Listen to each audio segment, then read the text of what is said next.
and welcome to another episode of Pressed into Purpose. I am your host, Valeria Wright, and I'm so glad that you joined us today. Today, I have my co-host with me, Samuel William Wright III, my wonderful husband. Glad to have you in the building. I'm grateful. And we are so glad to have our guests here with us today. We have some beautiful, wonderful, God-fearing people that we call friends. And I typically introduce my guests, but today I want to do it a little differently. I'm going to tell you who they are, and then I'm going to ask them to share a little bit about themselves. So today's guest, we have Minister Darian Abrams and his wonderful wife, Dr. Toya Abrams. You've met her before on the podcast, so she's back again. You are actually the first recurring guest to be back on the podcast. So welcome. Thank you. Thank you. Truth be told, she reached out to the studio and said, hey, I enjoyed myself the first time. Can I bring this man with me this time? And this the man right here. I had a lovely time the first time I did. Oh, okay. I did. I really did. She did saying that for the show. No, that is wholeheartedly the truth. And we are so glad to have you back. Thank you. I'm going to start with Minister Darian, and I want you to share a little bit about yourself. Let's just start with share a little bit about yourself. Well, I am young, able, and black. No, I'm sorry. No, I'm grateful to be here. I'm grateful to be invited. I'm 41 years old. Okay.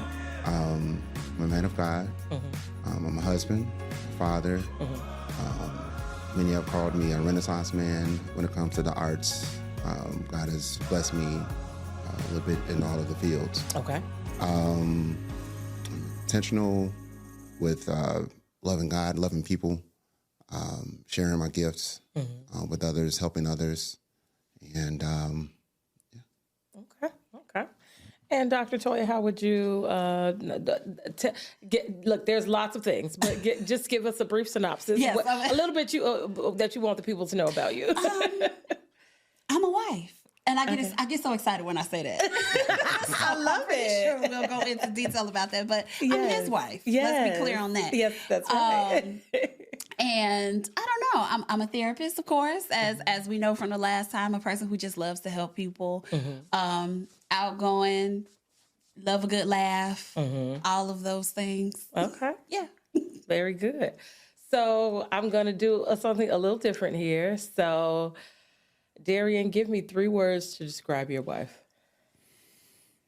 wow, unique, Okay. one of a kind. That was multiple words. Right? All right, I thought it was so unique, loving, loyal. Okay. Oh, those were good. That's good. And now, Toya. Compassionate, Okay. patient, God-fearing. I don't know, it's 2 words. Okay. I think that's a good way to start this. Okay. All right. So let's dive in. So this season we are talking about marriage, and as we dive into marriage, there are a lot of different stages of marriage, and there are a lot of just different phases of marriage. And so today we are going to talk about not only being divorced, but remarried. And so, Darian, we're going to focus the first part of the conversation on talking with you and getting to know your story, because you were previously married before this one. Yes. And so we want to dive into that and just try to understand some of the things that you gained from that experience, and potentially some of the things that you've brought into this your new marriage. So let's just dive right in. So tell us, how long were you previously married, and how long before you got remarried? So I was previously married for 6 years. Okay. that ended in 2017, and I remarried in 2023. Okay. So you had some time to really kind of sit and think about some things. Absolutely. Absolutely. Okay. Absolutely. And in your sitting and thinking, what would you say were the most significant lessons that marriage taught you about yourself? I would say more than anything is that I needed to be more considerate, more selfless, Okay. and that, because I kind of switched up to the questions. Yeah, that's pretty much it. That's, I needed to be more selfless and considerate. Okay. Just letting you know, it's a safe space. You're comfortable. You ain't got to be rigid. Relax. Be yourself. Okay. Because the question I'm about to ask is, if you don't mind, like, was the two things that you mentioned, was those the causes, or you found out that this is a reaction to what was in the previous marriage? That like when you came into the marriage, like you got married, okay? You came in, this is who I am, but in there, was it something that grown that caused you to be inconsiderate and to be selfish, or was that you coming into that previous marriage like that, and then the marriage exposed it that caused it to go separately?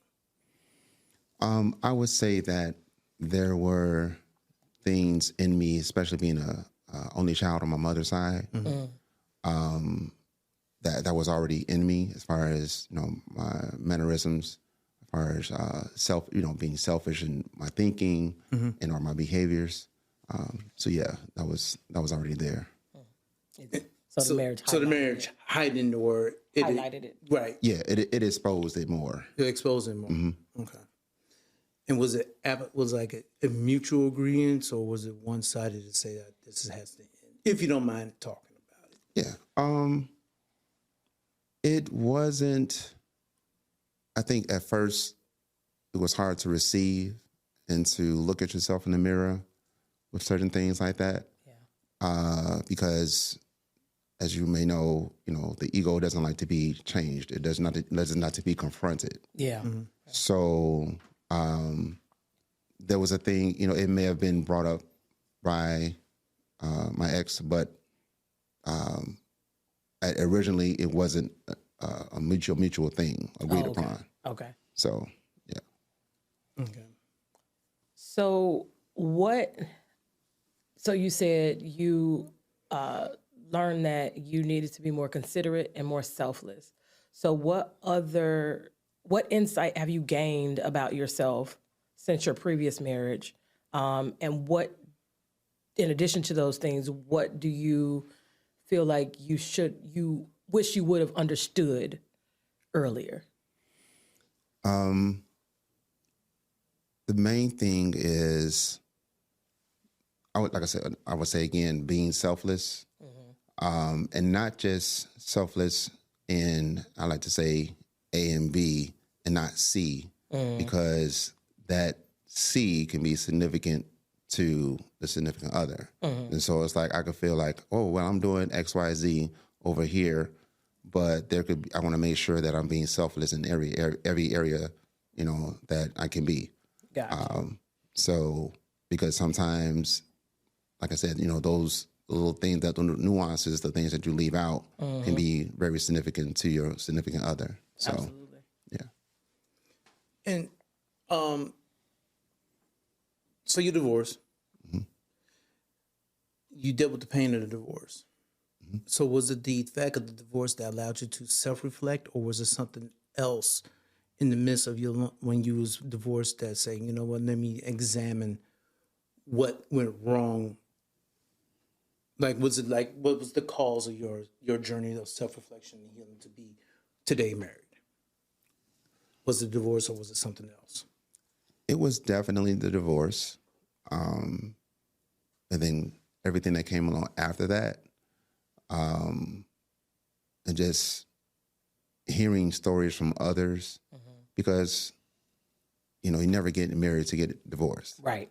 And so initially, you hear about statistics and you're like, oh, I don't want to be one of those type of persons. And, what are people going to say? Or, how is this going to look or even feel? And so,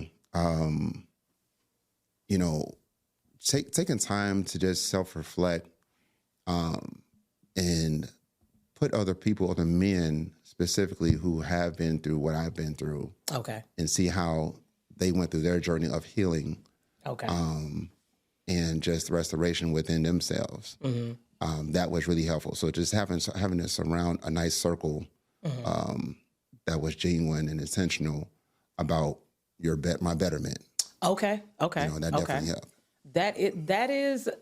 So I want to say this, and I'm not a man, so I don't know it to be completely true, but I feel like from what I've heard, it's very rare to have men that will surround you and challenge you in a way that pushes you to be better and really self-reflect. I know we as women, we do it all the time. Right. Like we're always like, girl, you need to, that wasn't good. You might want to check that. But I feel like from what I've heard, it's harder to find a group of men that you can trust enough. Absolutely. To be able to, so how did you find that group or locate that group of men?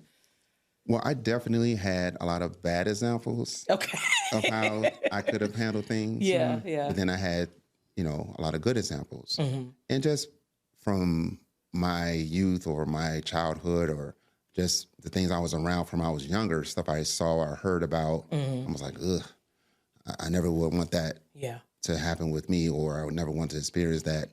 I never want to initiate or involve myself in certain things that would lead me to go further on down, the rabbit hole.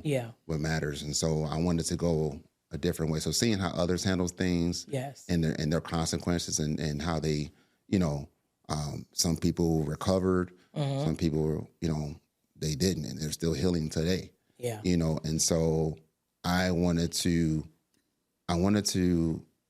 be better for myself, for God, for my son, because he was definitely watching. He was a sponge. And so I wanted to do my best, to just be intentional, mind, body, and spirit. So yeah. And during your journey, from what I'm hearing, getting married was not like, I want to be married again, wasn't the focal point. It was really you becoming whole was the focal point to go through the journey of healing during your divorce. Right. Because she could tell you, I was not looking to remarry. At least not the time when we reconnected. Okay. Because I was still dealing with some things emotionally, mentally, that I hadn't healed from. Gotcha. Because after I divorced, I did date again. And even with some of those scenarios, it was like, ugh. Like, is this really what's going on out here? And so you testing the waters and you say it's too cold. Or, no, this is toxic. And some things reminded me of the stuff that was you had in just my come out exactly. of. Okay. And then there were some things that I had to recognize within myself that I needed to improve in or heal from. So just analyzing all these things. And then I had one of my mentors, one of the best advice he told me, he said, son, you need to just fall in love with Jesus all over again. And when he said that, it was just like, some things kind of go over your head, and I'm a PK, been in church all my life. Okay. You hear stuff, but. PK, because some people don't know what that is. Pastor's kid. Okay, all right, go ahead. That explains you. Oh my goodness. So yeah, just really pressing into that and honing into and just being closer to God. Getting more of my word, building more of my relationship, knowing God's character, learning that. Okay. And something I've learned even more is just learning who I am in Christ, whose I am, Yeah. and my purpose, my God-given purpose as a man in the earth. Yes. You know? Okay. And you mentioned mentor. I was just wondering, like, what all the tools help you to be and to help you through your journey? Like, you had your mentor, you had your group. Well, now actually, it sounds like you had a big circle that you had to bring down to the right circle. Mm-hmm. And then in that right circle, you had your pillars in that circle that you leaned on. Even though you got your circle, you got those other people there. I'm just like, was there anything else outside of falling back in love with God, and have that strong mentor that you actually hear from, not just talk to, but hear from? Was there anything else you used? Any other tools, therapy, anything? Definitely went to therapy several times, and I watched conferences online. I attended conferences. Speaking of one particularly that really changed my life. Going to one of the Married Life conferences of Pastor Reggie Royal in London Royal. He said Shout something. out, whoop, whoop. Right. Shout out Lifeline. He said something. He said, we have to learn to kill our will for our spouse, for the glory of God. And but at first he just kept saying, kill your will, kill your will. We're like, what do you mean kill your will? Right. So he broke it down, and this is just a scenario. If Sam likes his toilet paper under, you like yours over, are y'all going to fall out about that? Is that going to be right? I mean, that's important. Because it needs to be over. I don't even understand. What you know? I'm going to be honest with you. Is there toilet paper in the bathroom? It could be sitting, it could be up and down. I need the TP. That's what it is. Is it there or not? That's why. That's pretty much how I am. Yeah, But I get it. Yeah. Yeah, not necessarily sweating the small things or letting a little molehill turn into a mountain. Right. And how to deal with those matters and navigate through that. And not just ruling your household with an iron fist. I'm like, well, I'm the man. This is going to be like this. And, being very rigid. Yeah. And not having flexibility, not compromising, things like that. So that's basically, what he was speaking about. Hey, God may not always give me the answer right away. He may give it to my wife. Give her direction or the know-how how to do something. So I have to swallow my pride, listen, and just sometimes just shut up. And Well, you don't shut up today. Yeah, I heard it. Like, that's that. Listen to that. This the little things. But yeah, so yeah, definitely. So I would say listening to other podcasts and conferences online, having a strong community, church community, things like that. And you mentioned, the little things, and it just thought to me, like some people may not know what's a little thing from a major thing. So how did you define the little things from the major things? Because a little thing may be major to another person, but they may not understand that because that little thing never existed in their upbringing. Right. But now this little thing to you is a major thing to them. So how do you identify or how you cope with someone who may take a little thing to you and make it major, but not to let it come to a point where it's say, you know what, this ain't going to work. Like, how do you separate the two, or even deal with that if it occur? Yeah, I believe it definitely takes conversation, open and honest conversation, taking notes, making mental notes, writing things down if you have to say, hey, she doesn't like peanut butter on whatever. I may like it, and so if I shouldn't want to necessarily press her to like something that I may not care for, and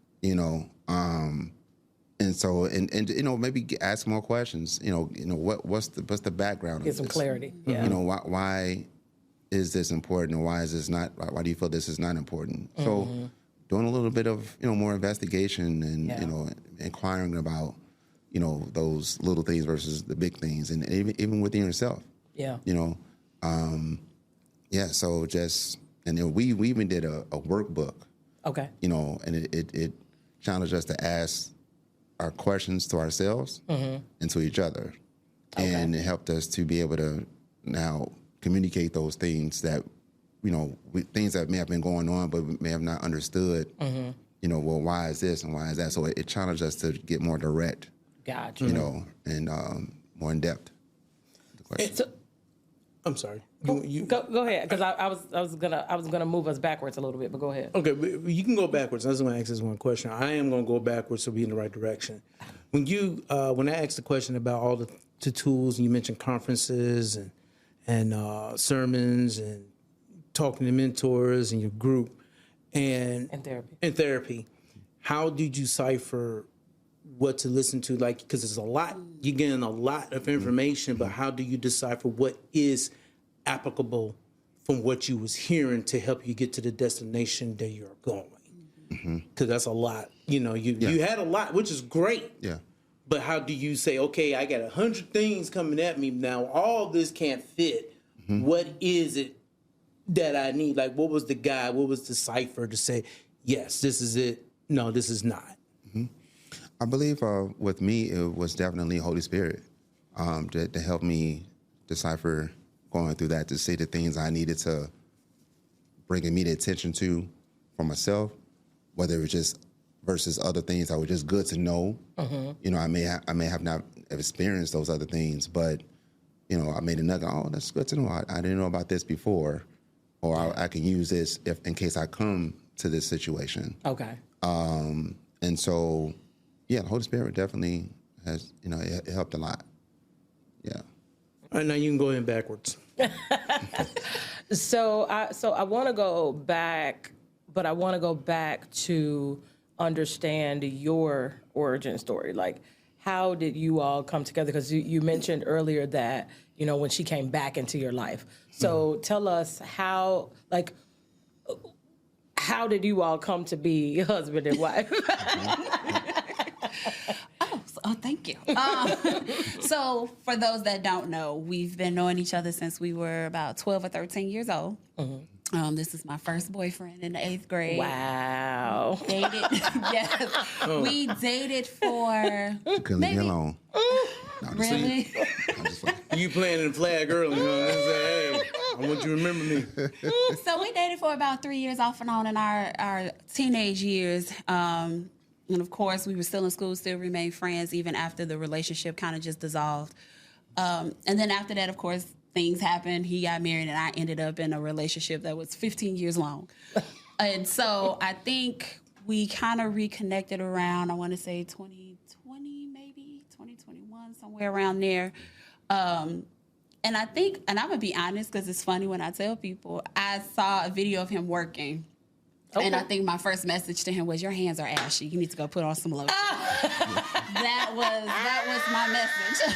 And he responded and he was like, girl, I'm working. And so from there, it was just conversation. And it's so crazy because I tell people we had that conversation as if we had never lost contact, as if there was not a 17-year gap of us not saying anything to each other. But we came back into the fold as if we had been talking all day, every day. And there was literally a 17-year space where we had not seen each other. We had not talked to each other. Wow. Wow. So you picked up where you left off. Picked up where we left off. I can say that. Yeah. From bubbly-eyed, cheery children to, you know, now, you know, very reality-based adults. Yes. Life was happening fast and quickly. With that teenager spirit behind it all. Yes, teenage spirit, you know. Got a little teenage spirit behind it, yes. Okay. So what made you say this is, because you said you weren't planning on getting remarried. So what made you say, wait, there's something different about this. Maybe I should explore this more. Come on, be honest. So, I realized that she was very intentional. Okay.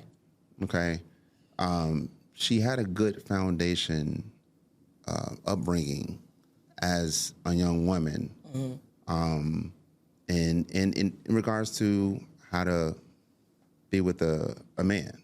Okay. As far as respect, as far as consideration, our mannerisms, being there, being supportive, speaking into, your inner man, and, on all fronts. Okay. Mentally, emotionally, she was, emotionally mature, emotional intelligence. She was stable with, and I don't mean just on a physical or a monetary sense, but spiritually and mentally. Okay. Look, that's important. Yeah. Yeah. So it was, I realized that in the past I felt as if I had to be the one to either just always lead or always teach or always pour. Okay. And so she definitely helped me to, I guess, receive. Yes. Where You had somebody who could pour back into you. Exactly. Yeah, Okay. exactly. It was a safe place. Okay, The glasses glasses off. came off. It's deep conversation time. Wait. Look, I got to cross my seat marriage. Okay. I love it. Marriage. All right.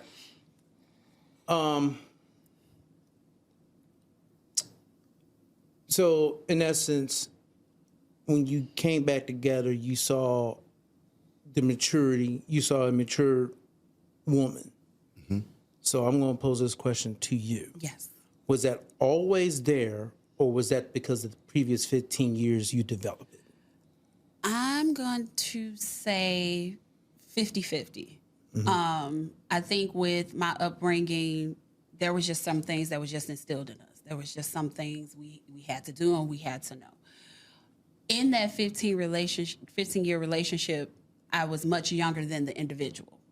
So I felt like I had to grow up a little quicker than I probably wanted to. Okay. Because I was put into situations that was well beyond my years that I probably shouldn't have had to deal with. And so just learning from those situations kind of made me have to get into this mature area of life kind of quick. And I wouldn't say it was a bad thing. It wasn't all bad and it wasn't all good, but I learned from that. And so I think that's what made me into the individual that I'm in, that you see today. So the 15 years was the preparation for you to be the wife that you are today. I would say so. I would say so. It taught me a lot of what I did not want.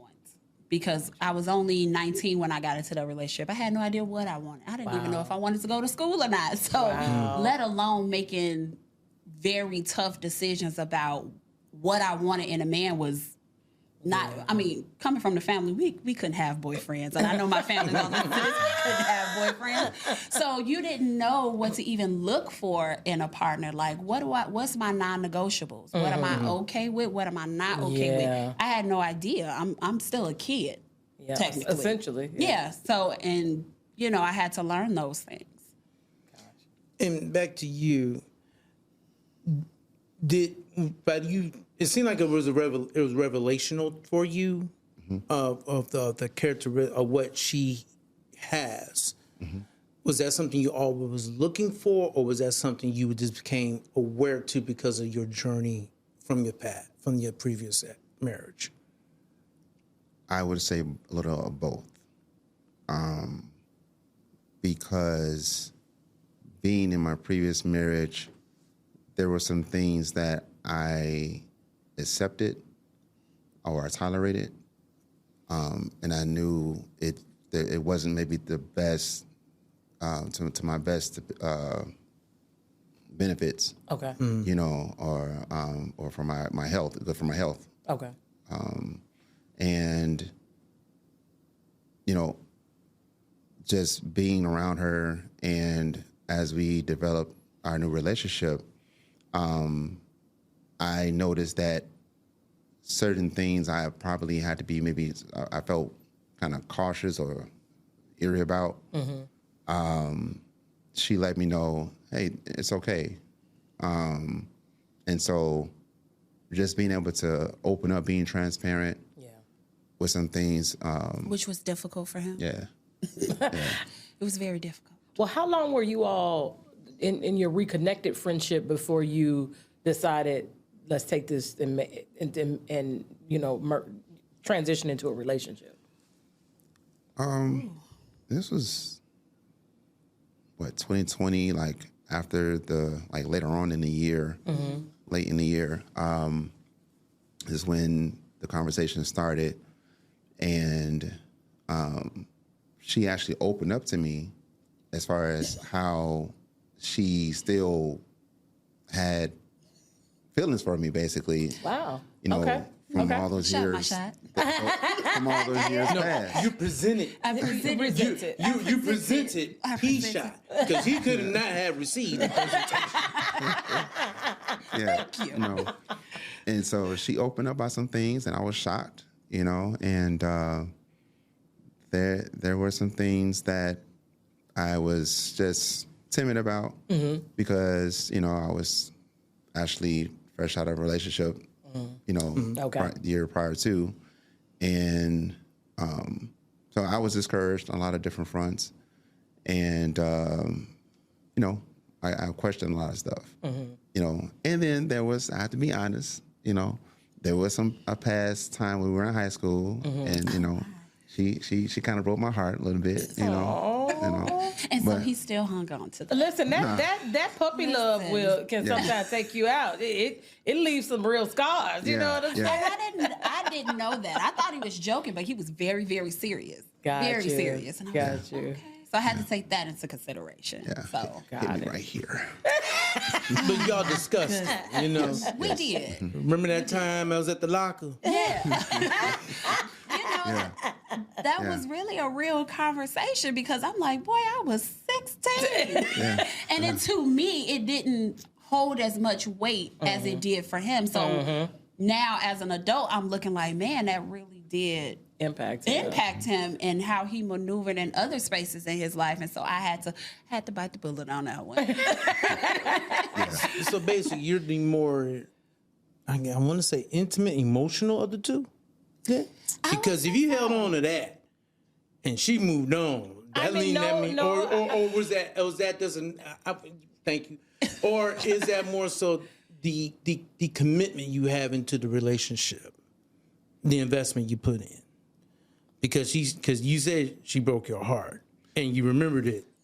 He did. And then I'm also in the part two. Answer the part. In the part two, did that carry into your first marriage? Yes. Huh. So News to me. I'm trying to go back. You had a loaded question.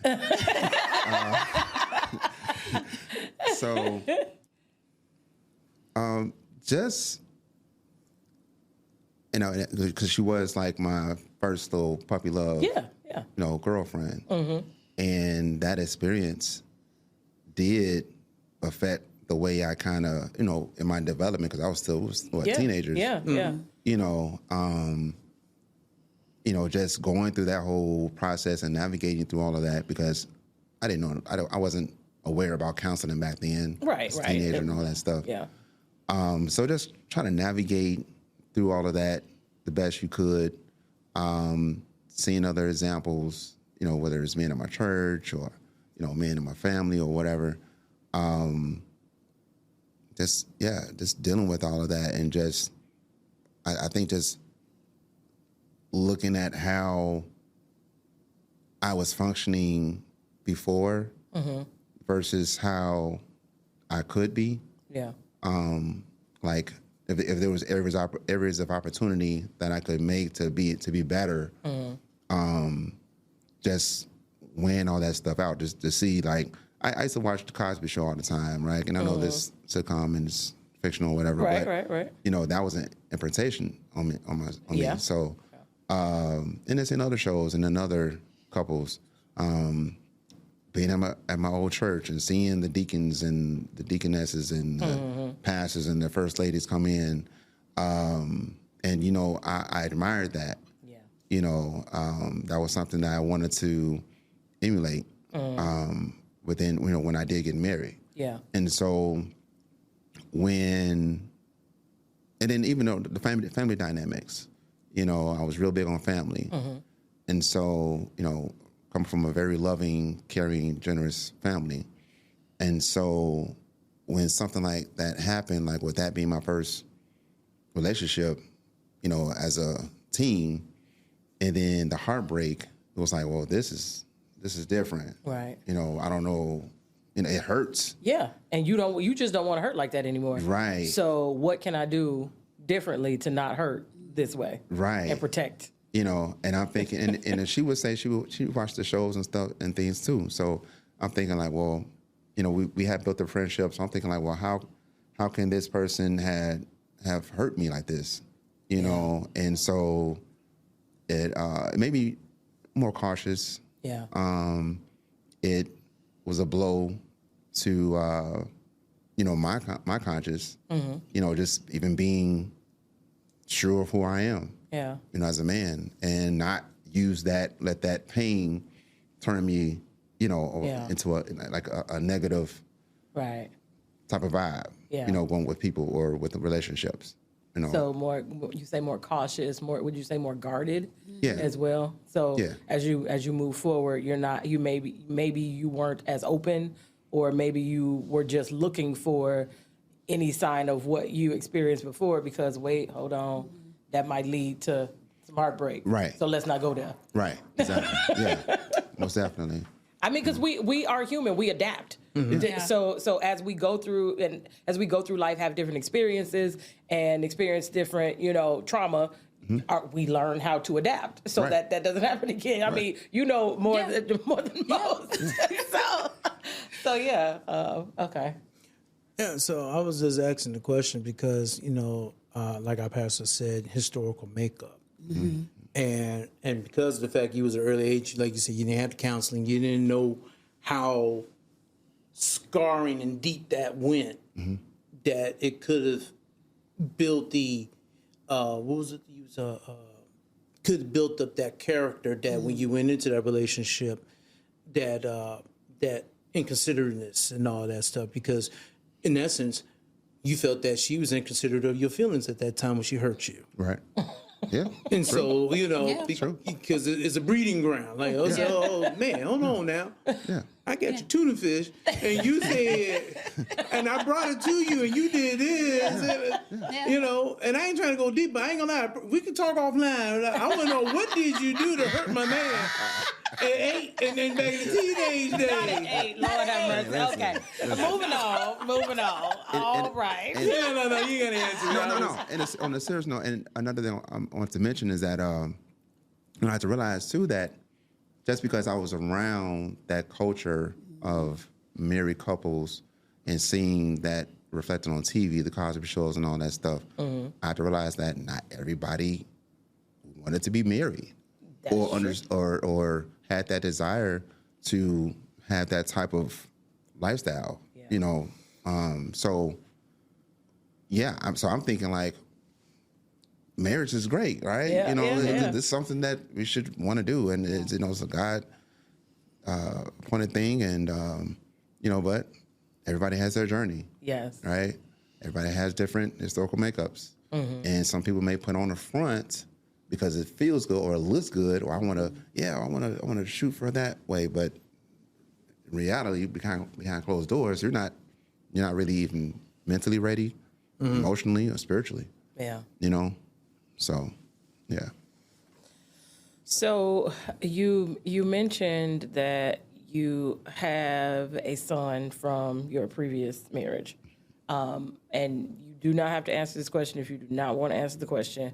But the question is to the two of you: how have you been able to navigate? You know, that still rearing your son, because I know that you're very present in his life. So how have you been able to navigate that space and you navigate that space, but then also navigate with the previous relationship, and then navigate within your marriage?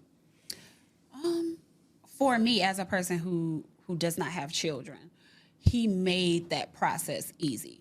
Okay. The person I dated before had children, but I had no interaction with them. Okay. So there was no, let's go out to dinner, get to know your kids. It was none of that. Mm-hmm. Did I see them? Yes. Did I speak? Yes. But there was no relationship. Coming in and dating him, the first thing I was like, I don't want to ever meet anybody's kids right away. Okay. Like, I want to get to know you first, ease that in, because, as even having gone through that as a child, I'm like, I don't want to meet somebody right away because I don't know if you're going to be around long, See. So he took his time with that, which I appreciated. Yeah. And it was like, this is my son, and I respect it. Like, this is your child. Your child comes first. But he eased me into that situation, and I appreciated that. Okay. Oh.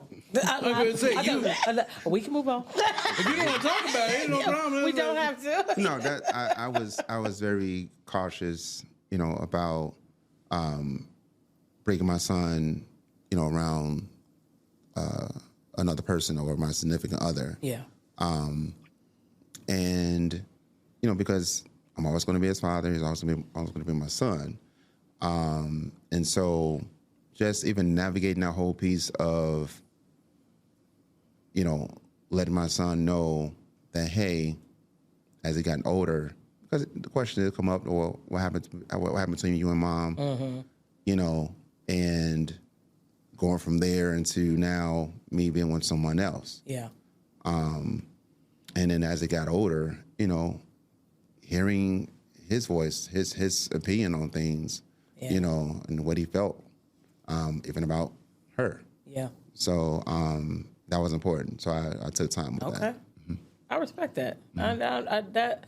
That's it. And I know you can't speak for your son, but it sounds like you did your best to make sure that not only you were comfortable, but he was comfortable and she was comfortable. Yeah. Because everybody needs to coexist. Yeah. Right. Exactly. Peace. Both fronts. Very good. Very good. In that comfortableness, I'm just wondering, how was the ex?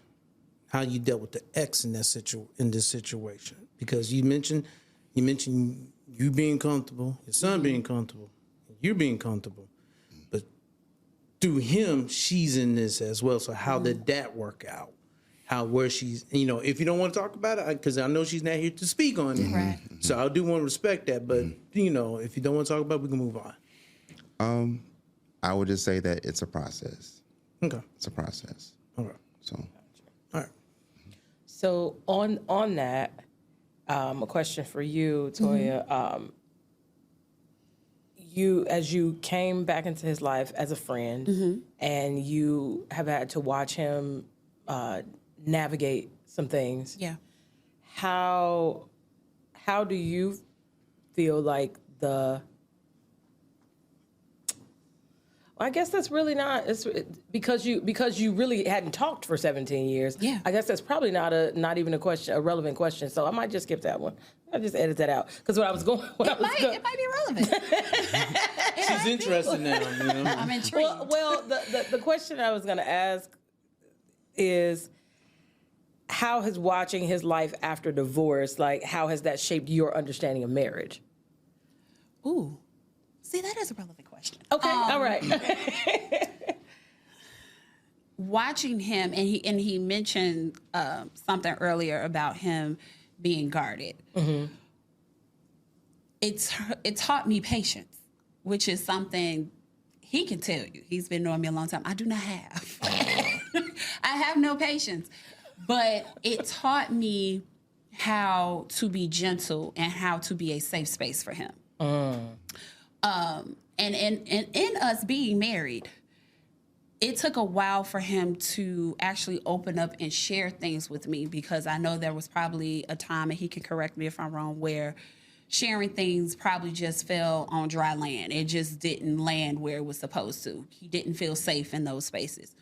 And by me being a therapist by training, some of that came into play. I was never trying to be his therapist, but those skill sets were useful in our marriage because it was like, I'm the type of person, I'm going to say what I want to say, when I want to say it, how I want to say it. Okay. Your feelings at that time did not matter to me. But when it came to him, I was like, I can't use what I used with somebody else with him. I can't bring that type of dynamic into this relationship because this is an entirely different person. Okay. And so it taught me how to be patient, how to be a safe space for him. Okay. He mentioned the Cosby shows and the church. So what was your examples of marriage? Because you had a 15-year relationship, but you technically wasn't married. Praise God. So, in the state, that'd be like common law. I don't know if you live together. I don't need no. But I'm just like, what was your examples? What helped molded you and say, this is what marriage is until you got married? When I was younger, I had my grandmother and my grandfather, but I was very young. So I can't really remember much of their marriage. But I remember that they got along and they loved each other. Mm-hmm. It was a lot of TV, like he mentioned, and then just seeing other people out in the world. And there were some examples where I was like, I would never. I don't want to do that. Yeah. But even for the women who were not married in my family, they still gave great advice. Okay. Let a man be a man. If you all are having trouble, you don't let the world know that you are having trouble. You handle that behind closed doors. But in front of everybody, you hold a hand, you kiss, you hug, you talk lovingly to each other. So I used all of those things. Okay. And that's what kind of helped me come into this marriage. And then I think we was just learning from each other. Yeah. And I'm the type, I love to ask questions. What are some things that you would like to see in this marriage that you didn't see in the first one? Okay. How do you want me to show up in this marriage? Yeah. Those were some questions that I asked collectively. And then I had to ask myself, like, how do I want to show up in this space? Because I knew how I was showing up in this other space. Gotcha. And I didn't like it. Okay. Okay. And so I knew that I couldn't bring that residue into this situation if I wanted it to work and to last. So it sounds like you took some good inventory. I did. And said, let me do some work. Yeah. And even, coming into our marriage, I still had a lot of work. He can tell you, I communicate because that's part of my job, but there were still some holes that needed to be fixed, and how I talked about things and how sometimes I'm very private. He know that. I was private in our marriage. It's like, what's going on with you? And I wouldn't share because I didn't have that safe space before. And so one of the things I do want to touch on, because when he came back into my life, I was not doing well physically. So for most people who didn't know, I was diagnosed with multiple sclerosis. And so when he came in, it was at the height. I was not the best physically or mentally. And so he came in on that. And he hit the ground running with the things like, you shouldn't eat this, you shouldn't be doing this. And so I wasn't used to that. And so I wouldn't tell him everything. So he'll be like, how you feel today? I'm fine. And life is in shambles. I am not feeling well. I'm hurting. You just didn't want to be challenged. Like, don't challenge me right now. I didn't want to be challenged. And don't tell me what to do. Don't tell me what to do. But I also would hear people say, I wouldn't tell a man that I have something physical going on because they wouldn't see you as a woman, or they may think less about you. So I would be like, I'm okay, I'm good. Wow. And all the time, I'm like, bodies feel like somebody is like ripping the skin off of me. Like, you know what I mean? And so he's like, you have to learn how to be honest. Yeah. So you presented a safe space for him, but you didn't recognize the safe space that he presented. Yes. Because of because the blockers of what you were doing. And did you feel that you presented a safe space, or you were still developing it when y'all got back, when you finally got back in, or at that moment? I felt I was presenting a safe space. But then just from what I had learned from being able to listen and read between the lines with things in general. And this came through my healing and everything, from as far as what I learned from my previous marriage, learning when to listen for what's not being said. Okay. Okay. And then I was able to pick up on certain cues from her. Okay. You know, so just correlating all that stuff together, I was like, okay, you said you okay, but no. Oh, he's good at it now. So yeah, you know, and just being able to discern, you know, having to get the discernment with things, you know, definitely helped. So. Okay. So, one more divorce question. What advice would you offer somebody who's recently divorced and is beginning what we hope would be a journey of healing? Because I realize everybody doesn't go on a journey of healing. Some people stay and they hold it and they never get rid of somebody it. else. Yeah, but you did the work. Yes. You chose to do the work. And so my question is, what advice would you give to somebody who is starting a journey of divorce? Don't be afraid to take that journey of healing. Take that first step. Whatever that first step is, whether it's just you sitting down and talking to somebody to say, hey, I recognized I was at fault, or these are my areas of improvement that I need to make.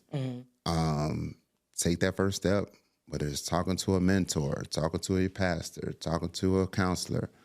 Don't be afraid to be challenged.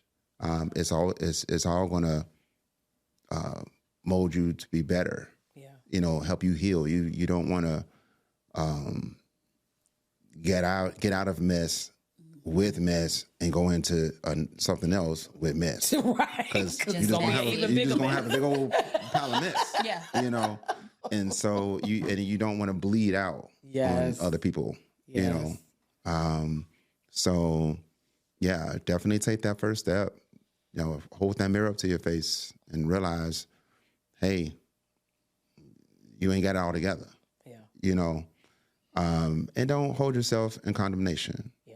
And it's okay. Like I said, I was caught up in thinking about the worldly stuff as far as the statistics and this percentage of people is getting divorced and how that's going to look, and you know, worried about your image and all that stuff. And that's something that I learned. I had to let go of that pride. Yes. I had to let go of that pride because, as you know, pride goes before the fall. Yeah. You know, so yeah. And would it be safe to say to ask the question of, for those who maybe male or female going through divorce, ask the question from, granted you still need to be healing, but should I even consider being married again? Look at your lifestyle. Like, especially depending on how the divorce is. Every divorce is different, every reason is. But, I think that because when we were separated, that was a question we had to ask ourselves. And the question is like, okay, do we want to be married? Should I be married? Or do I want to be married but not with you? Right. Right. Do I still want to be married to you? Right. Legit question. Yeah. Very legit question. And I think because of the fact if you ask those questions first, then you can really say, okay, I don't want to be married, but I do need to work on myself. Or even then, whatever decision is, I want to, whatever question you answer yes to, then you got to ask yourself, okay, do I want to stay the same? And just hope someone could deal with all of my sanity and all that. Right. Or what can I what do I need to actually confront? Because nothing too, you just want to make sure that after you've been through what you've been through, you actually coming out better than what you, to be better than what you. That's the goal. Right. That's the goal. That's the goal. That should be the goal. That should be. That's not everybody's goal, but Not everybody's that should be the goal. But we're encouraging people today that, Absolutely. Yes. ask the question, okay, first of all, do I want to be married again? Okay, Yeah. cool. Do I want to continue to be the person or do I want to be something different? Or no, I just want to be by myself. Yeah. Yeah. Because, a lot of times, like in my case, I came from one dependency to another dependency. So I've never been independent. Gotcha. Okay. And so the second separation, we had that year of being independent. It was very comfortable. Now, I ain't gonna lie. It was cool being independent. I wish I had done it early Yeah. Gotcha. because it really prepared me to understand how to deal with the world. Because when you come from one dependency to another dependency, you don't really know how to handle things on your own. Right. Because you automatically, I'm coming from my parents and I'm with my wife. And, I don't know what you, and it's, And what I'll say to that is being independent and living on your own, it builds your character in a way that you don't really, you can't, nothing else can build your character like living on your own. Right. Because you're responsible for everything. Right. And you really get to see yourself before you point the finger at somebody else. Right. Because I feel like it helps you to get to know yourself. yeah. Not that everybody has to, live by themselves or any of that. Some people can do that introspection and they can have that introspection without that. But I feel like there are some things that you just don't know about yourself until you are literally by yourself and you're the only person in the space. So like even stuff as simple as, stuff people get upset about, taking out the trash, cleaning up the house, da-da-da-da. It's like, well, okay, are you really that clean on your own? Right. Right. You're upset and you want somebody else to do all of these things and bring all these Exactly. different things to the table. But you don't do it. But you don't even clean your own house. Right. Like, so okay, let's back this train up Yeah. and say, oh, well, maybe we both need to contribute to this activity because neither one of us enjoys cleaning. We know this Right. about ourselves, but we know we can't live in a pig pen. Yeah. You know what I'm saying? And I think in that too can also, I think another thing people don't consider is hyper independency. Because I'm very hyper independent. Okay. I will get it done, do it on my own. I will move the couch. I don't care. Who you telling, huh? And it was difficult being married and like having to realize like, oh, there's this other human that lives That in could this help. house. But that would actually say like, I'll do that. But I'm like, I was so used to just doing things on my own that it was like, I forgot that there is, my husband is here to lighten the load. But I was just like, I can do it. I'll get it done and blah, blah, blah. And I'm like, wait, slow down. Because in a sense, that disregards him. Yes. It makes a person not feel like they're part of the equation. like they're not needed Yeah. or valued. Exactly. And go ahead. In that experience, she's, I don't want to say you hyper independent, But I am independent. She's very strong. She's not independent. She's not hyper independent, but she's strong independent. I've come a long right way, in the people. middle. I've come a long way. She's strong independent. She now has no problem saying help. Right. But the one thing, and because, beginning of the marriage, I wasn't really the helpful person. I admit it. I'm more helpful now. But one thing I did tell her, the one thing I was trying to get at is this. Knowing who she is, we're going to do it. She's going to call on me when she needs me. I'm here. If she needs me, she needs me. Yes. And when she called, and this is just me. Yeah. When you call me, go, and I still help. But Right. that's just who Right. I am. Right. But it took us to learn. It took us to learn that, and then the me just okay, way that's what she because that's what she likes. She's very hands on, And and that's what you got to understand about the other person. Yeah. And every once in a while now he'll watch me struggle with something. He's like, do you need some help? Sounds familiar. And I'm like, Literally, yes. Right. literally. I'm sitting there watching the movie. I'm like,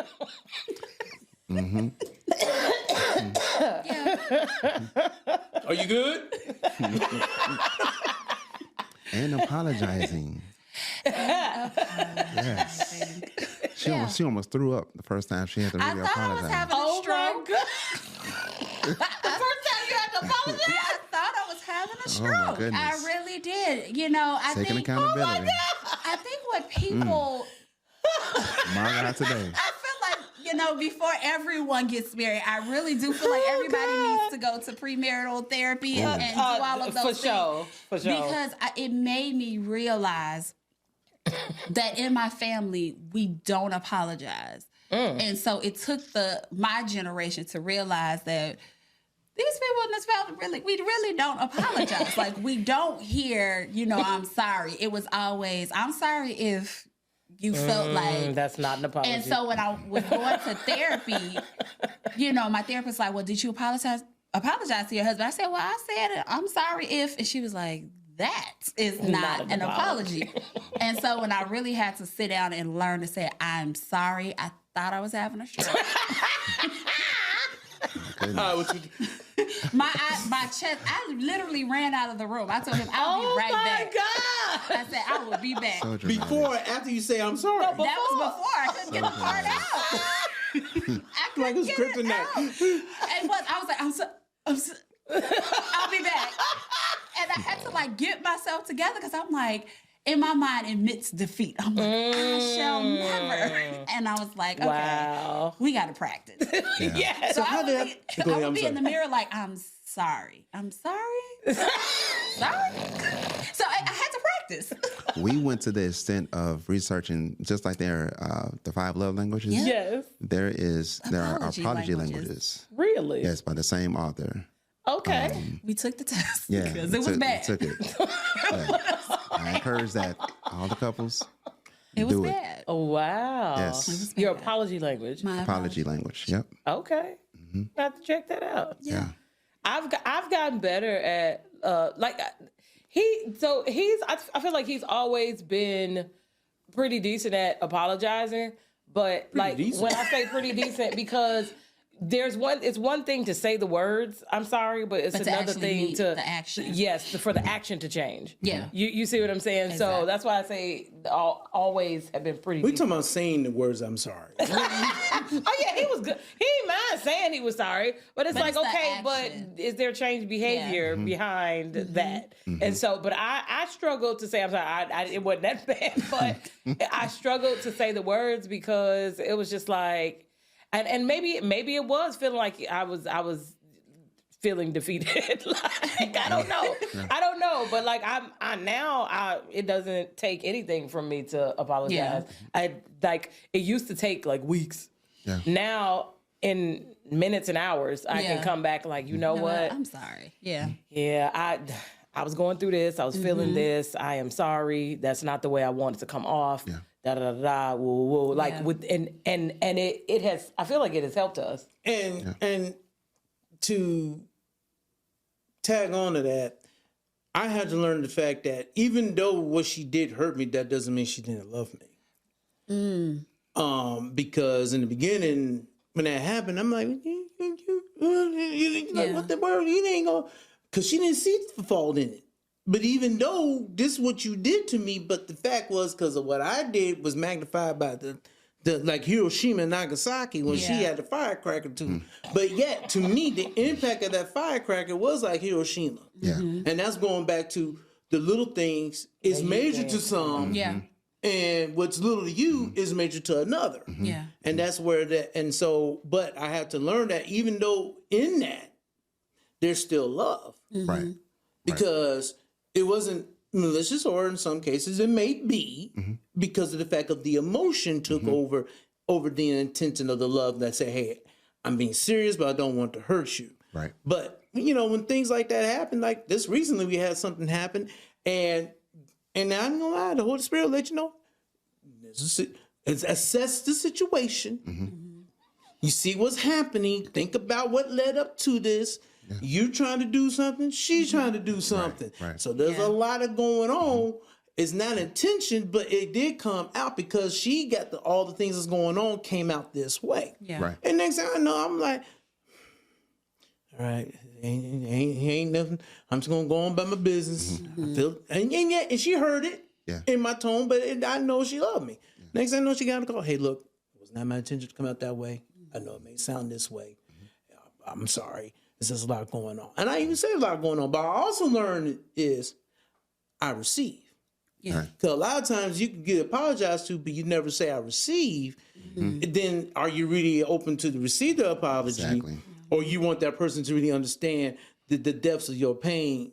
And I ain't gonna lie. You want to punish Or them. you want to punish them. Yeah. And there are some times, and I ain't gonna say, I receive right away. Right. Yeah. Right. Because I'm like, well, hold on, let me make sure, am I in the position to forgive you? Right. Because you might not be. Yeah. Or that might be time to say, look,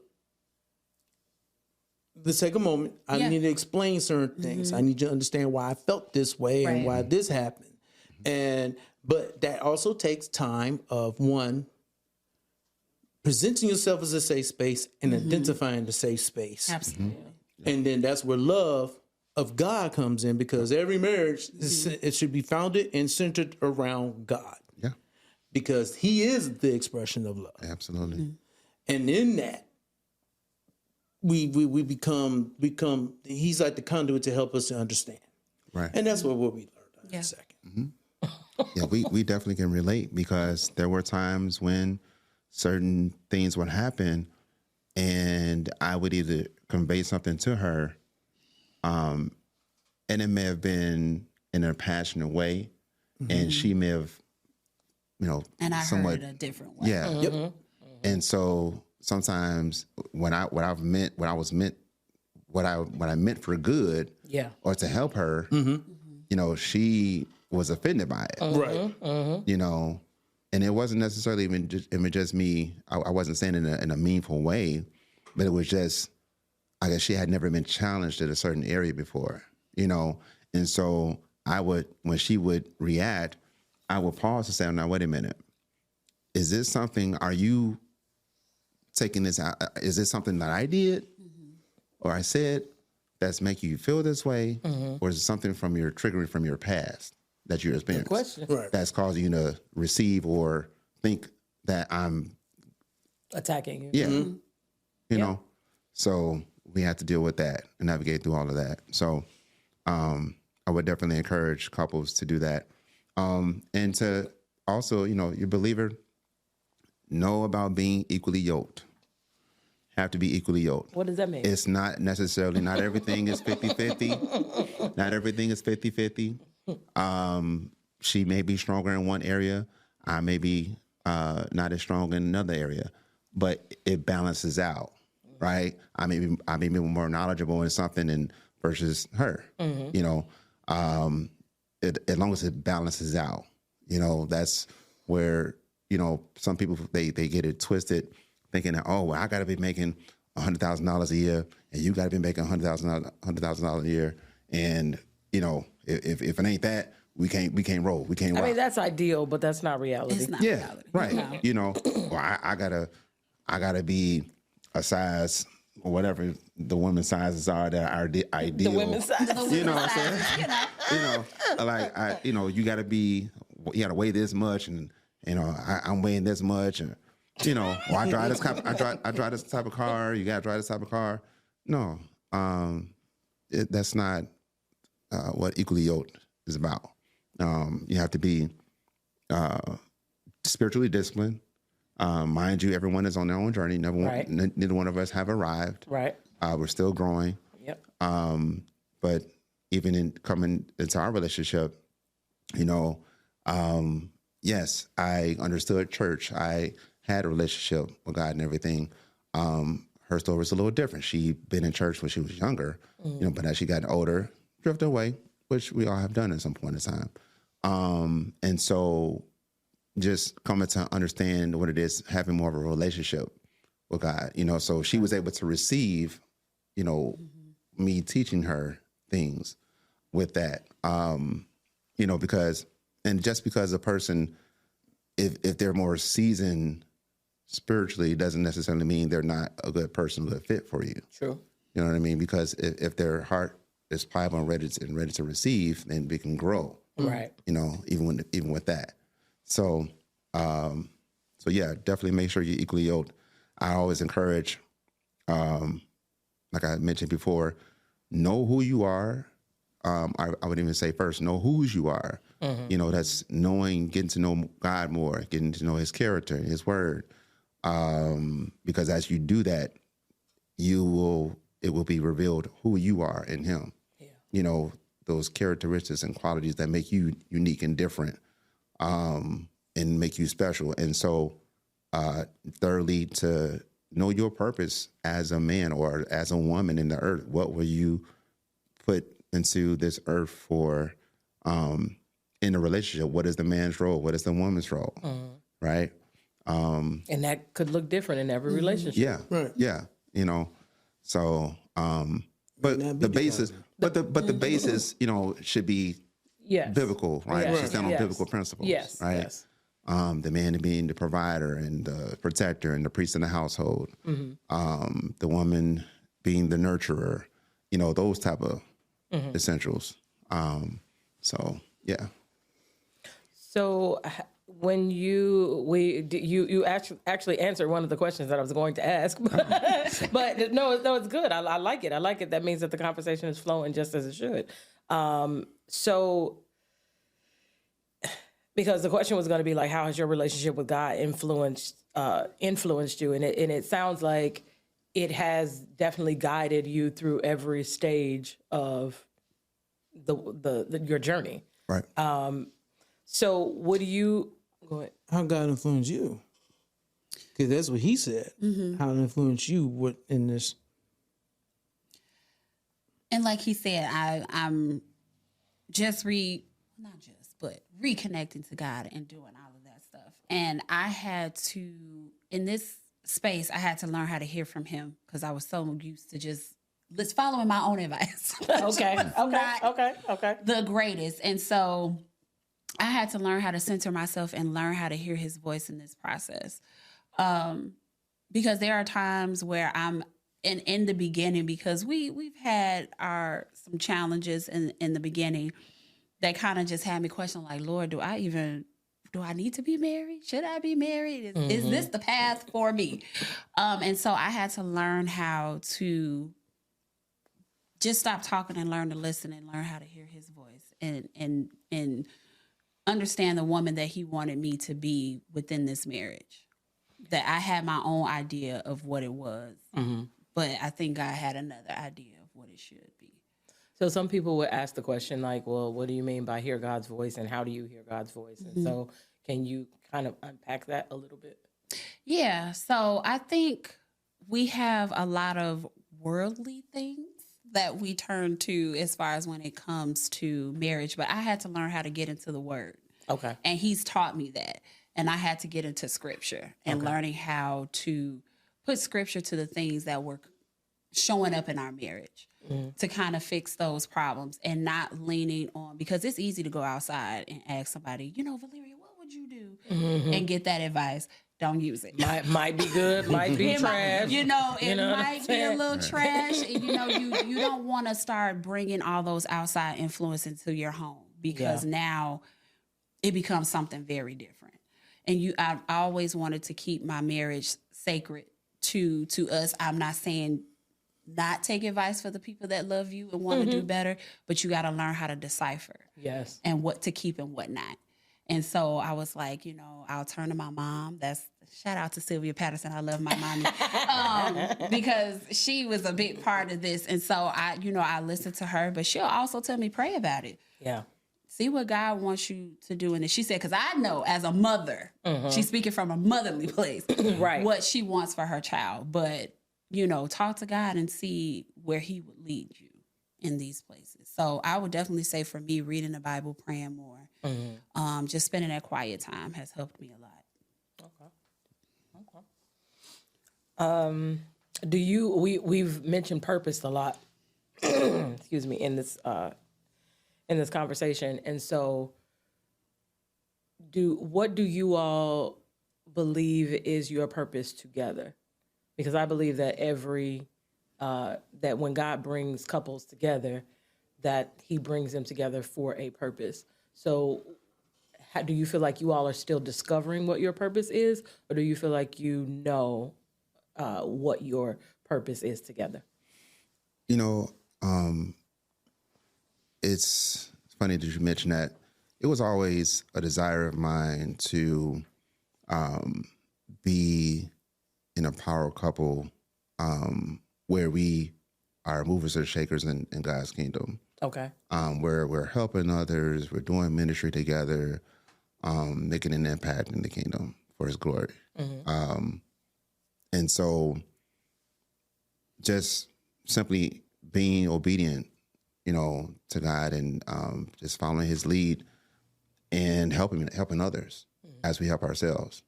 And her coming in, she was already in the mental health field, and I told her, I said, you have a gift. You have a gift of helps, and so, and I know I have a gift of helps as well. So I believe, like I mentioned before, part of coming to know you, who you are, who you are in Christ, that definitely helped us to realize that we're supposed to be helping people. Okay. Seriously, like helping couples. We're not perfect by a long shot. Right. But we've, through the grace of God, we've learned, we've experienced things, we've gained wisdom and understanding how to apply that wisdom. Yeah. It's like I mentioned before, it's a lot of bad examples out here. Got stuff on television, media, whatever, and a lot of people that have twisted views about marriage. And so just us upholding the standard, of what God intended marriage to be.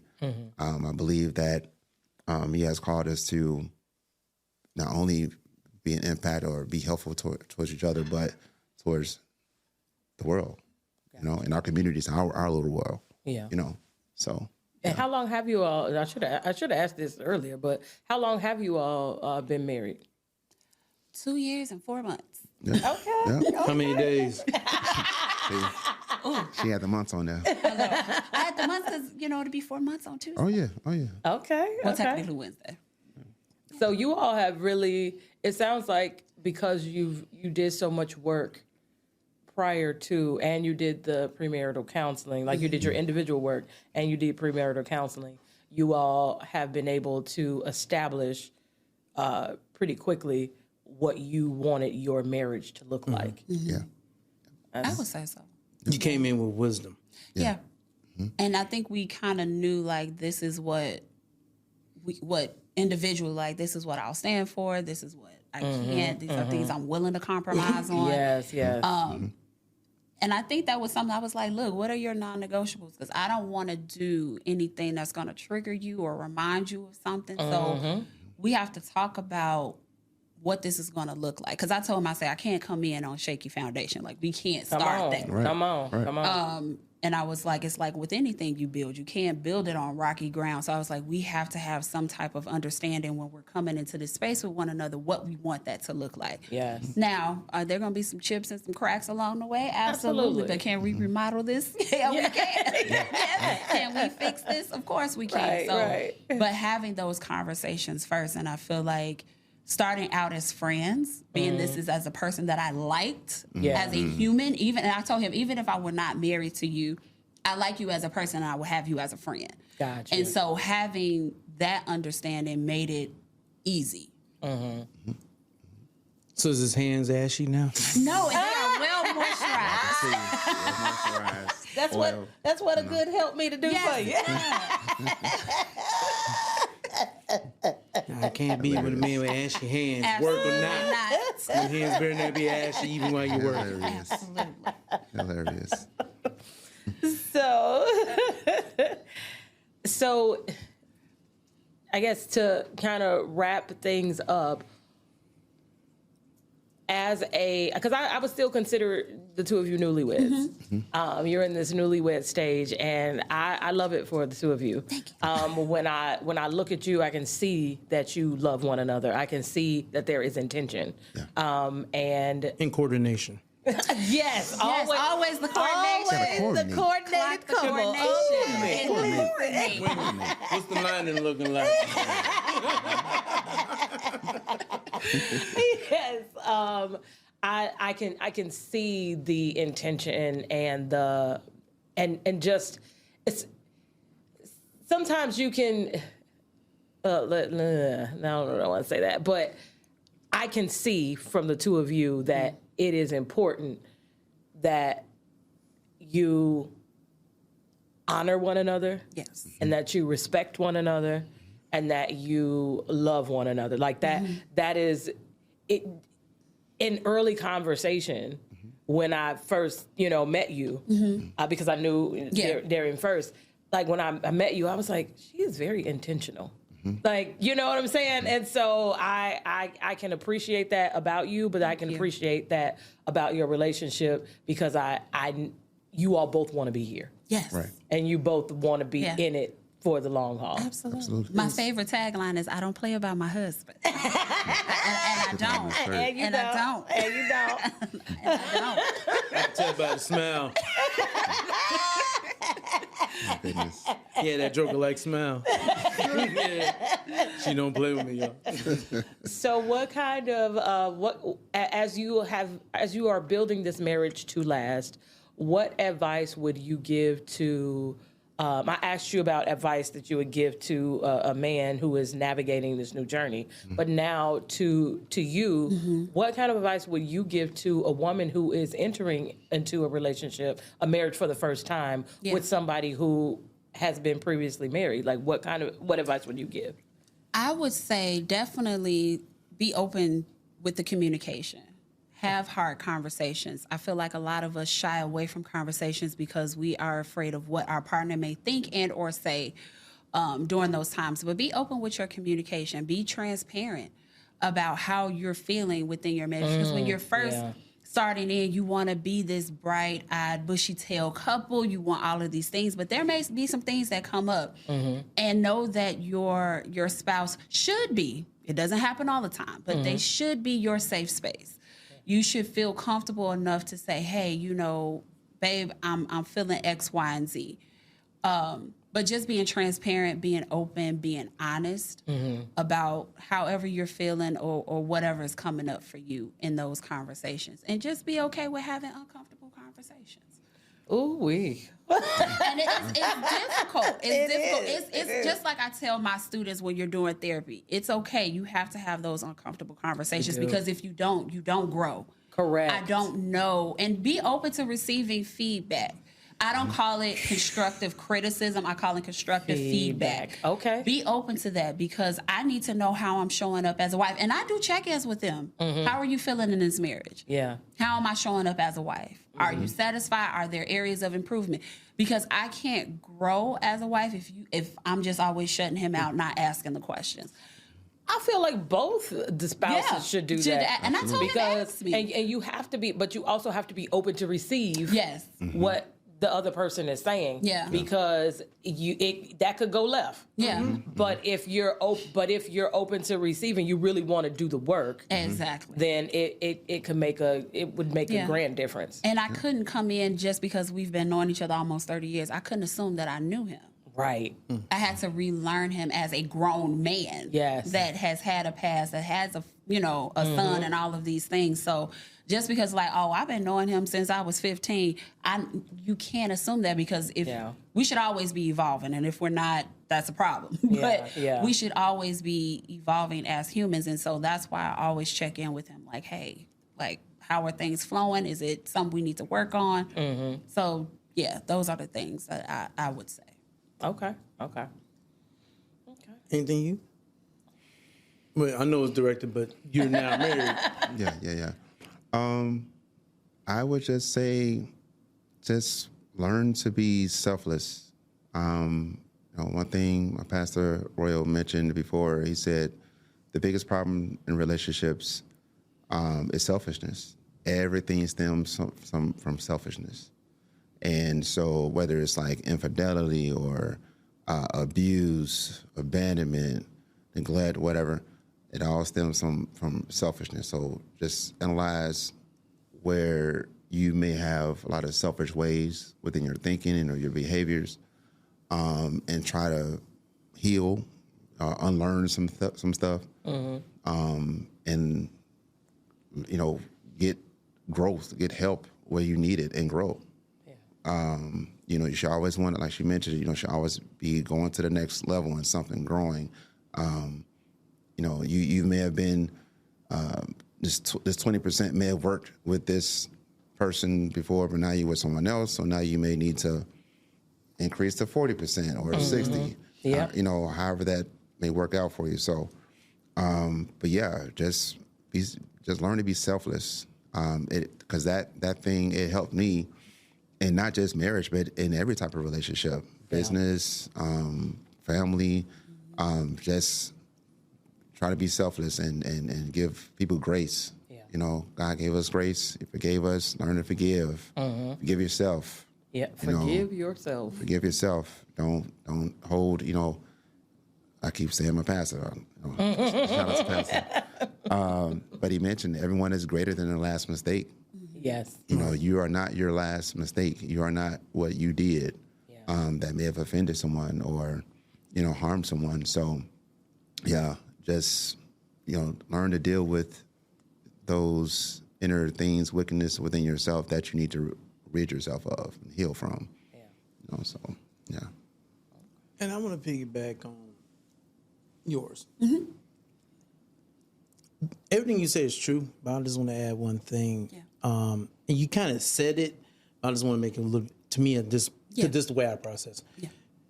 If you're, man or woman, if you're looking about to be married, to go into a marriage with someone who's divorced and you love them, but there's something in there saying no, listen. Yeah. Agreed. Just because you love them and you want to spend your life with them, but there's something in you that's like, no. Yeah. Either this is not the time or you should just not be yoked up with them because, because only you can protect you. Exactly. And I agree, if it needs to be addressed, like she said, bring it up and address it. Because if you don't address it, you continue on, and if you address it before marriage, it's a lot easier to come up out of it. Yeah. But if you wait and go past go, don't collect $200, and you're now in it, and then you address it, and the response is not what you desired. Now you've yoked yourself up with this person when you could have just asked the question sooner and made a decision. You know what? As much as I love you, this doesn't work for me. Yeah. And I'm glad you brought that up because, and this is why I said shout out to my mommy, because when we were dating, she was that person, because she, going back to being diagnosed with MS, she had seen all the ups and downs, the good, the bad, and the ugly with that. And so her first question to him, she was like, look, I'm going to just tell you, okay? My daughter has some health challenges. This is my child. Okay. And she was like, I want to know, can you deal with that? She said, because she don't always have great days.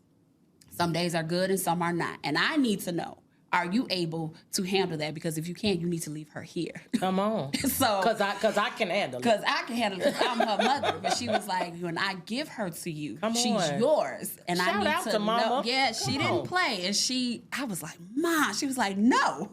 She was like, because I need to know. Yeah. She said, because I don't want you to get out here and somebody can't take care of you, and then you got to come back to me.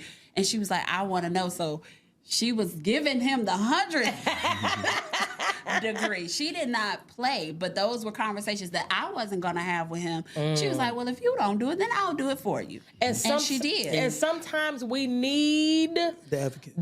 Yes, an advocate, whether it's a good girlfriend that knows you and that can ask the question, this is a whole nother conversation, but I have to say this. Do not yoke yourself up with somebody in a silo. Yes. You need a village around you, even if that village consists of one or two other people. Exactly. You need somebody else to see from the outside looking in. Somebody that you can trust. Somebody that's integral. Somebody that, knows God. Who can help you see what you can't see. Because I'm seeing from love. I got all the butterflies and all the things, but my mother's like, while I like him, I need to know that he can take care of my child. Yes. Because, her thing was, I don't want you to go out here with somebody, you get misused or whatever. She was like, I know he's not going to misuse you. But she was like, I know what comes with health challenges. It can be a lot for people. She was like, so I wanted to know if he could handle that. So yeah, baby, Shout out to Mama. 'Cause Shout out to Mama. She's always on it. Right. And see, we even got counseling before we got engaged. Yes. Okay. We did. You know, wanted to take it a step up because you know, I've made a mistake before getting engaged, and that didn't work out. Got you. You know, Got you. So save yourself time and energy and money. Okay, listen, and money. You know, Come on, let's be real. And I want to shout out the Sanders because they were the ones who counseled us, and they gave us some really good nuggets. We took a lot of things away from them, and so kudos to them because they got us together. All Yes, right. sir. Okay. Yeah. Listen. It sounds like that Lifeline community that we're a part of is Listen. pretty good. It's everything. oh yeah. All right. Well, any other questions you have? No. I think I was hard on DA enough for it. You came in hot. But I was cooling off of water. So I keep going. I love him, big bro. Well, I really appreciate you all taking the time to come and talk with us today and share your story and share your journey in a very honest and transparent way. And I know that this is going to bless some people. I know that it's going to help some people. And it is our prayer that that you can take a step back and see yourself maybe through somebody else's story, and it will impact you so that you can maybe make some different decisions. Yeah. So I want to say thank you all for Thank listening. you. Thank So, you for yes, having thank you all us. for Thank being you. here. Thank you for co-hosting Yes. with me. He's great. And You need to keep. he do all right, don't he? He does all right. And I want to say thank you to the listening and the viewing audience for tuning in to another episode of Pressed into Purpose. Until next time, continue to press into your purpose. Have a good one.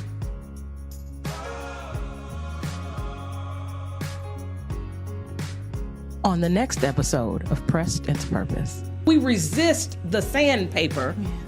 If we resist it, we just gonna be out here rough forever. But the biggest part of what you said is, and what going back to your question of what I learned about myself in the marriage, I learned that I didn't know anything about myself. So that's hard to come to when you you say you gotta come knowing yourself. When you don't know yourself, then it's hard to even convey that to somebody else. And when they come to you and say, well, you got this issue, you got that issue. No, I don't. know what you got. That ain't never been a problem. That's right. No one's ever told me that. But coming to that question now, what I know now outside of the marriage is that I know that I did have those issues. But back then, all I knew was I wanted to get married. I didn't know I had to know anything about myself. Okay, so tip for the people. Right. Know thyself. Know thyself. See you next time.